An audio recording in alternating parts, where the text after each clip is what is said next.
Team of the year 2079 मेल को होला हुनु त? यो क्वेसन आउट भएको छ क्या? यस, डेफिनेटली गण्डकी प्रदेश भलिबल टिम र गण्डकी प्रदेश भलिबल सङ्घका अध्यक्ष नवीन गुरुङज्यू, यसै गरी कोषाध्यक्ष जीवन भण्डारीज्यू र क्याप्टेन हरि पाण्डेज्यूलाई पनि म अगाडि आउन गर्छु।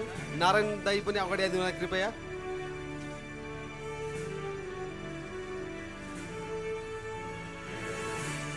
र उहाँहरूले पनि नगद 2 लाख रुपियाँ प्राप्त गर्ने जानकारी गराउन चाहन्छु। Best team of the year 2079 male Gandaki.